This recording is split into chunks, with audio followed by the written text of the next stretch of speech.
Welcome to Perfect Word Media. I'm standing here in the parking lot of Super Walmart, Guntersville. That's Guntersville, Alabama, USA. And what I want to tell you is in 2019, I was treated like a shoplifter here. And I sued them for $30,000 for harassing me and treating me like a shoplifter when it did not warrant it. My debit card had simply been declined. And as I was leaving the store to go get the cash money for a $300 buggy full of grocery purchase, I was mistreated and treated like a shoplifter.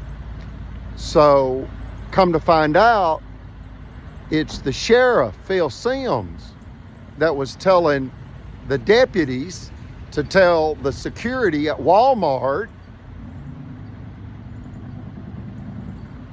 to target me. And they did. And that's the power of the truth and the power of the American judicial system. Because at the time, we had no idea. I had no idea. Brother Chappell had no idea. And my mother, Eugenia, had no idea that what was really going on is the corrupt sheriff had, in essence, been promised by our bankers that if he could sabotage our property into foreclosure, the banker would, in essence, give our property to the mafioso realtor, Mayor Tracy Honey. Wow. And then you find out what actually triggered it was the officials had just become aware of what we call the $1 billion retail outlet development deal going in, which is now under construction directly across Highway 431 from our property. Look at that. Corrupt county marshal. The judges steal land for the mafioso mayor. And the sheriff is also corrupt. No home safe, folks. The 7 people in this tragedy that belong in federal penitentiary is, number 1, Mafioso Mayor Tracy Honey, Albertville City Mafioso Mayor Tracy Honey, a real estate developer and mayor that ordered my family destroyed to steal our property.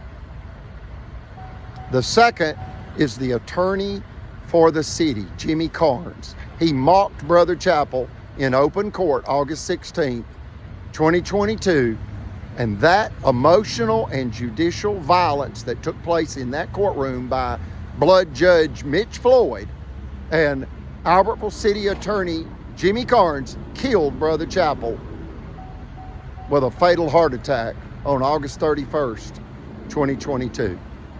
They were targeting us, harassing us, terrorizing us, planting illegal narcotics and firearms on us, and then you find out they wanted our property into foreclosure, and they had been promised by our bankers that if they could get us into foreclosure, the bankers would give our property to the city mayor.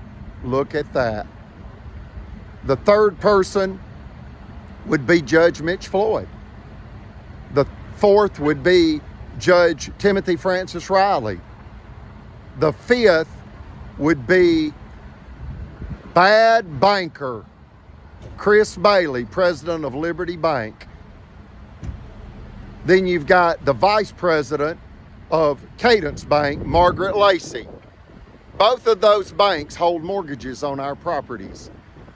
And they moved into for the kill to hijack the mortgages in order to steal the properties for the corrupt officials and with the corrupt officials.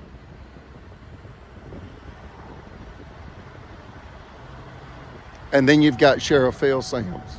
Sheriff Phil Sims, a very dangerous criminal with a gun. He posts himself online holding a large metal 9mm Glock. dangerous people. The judges issue illegal judgments, and then they issue illegal orders to confiscate, evacuate, and foreclose upon their theft target.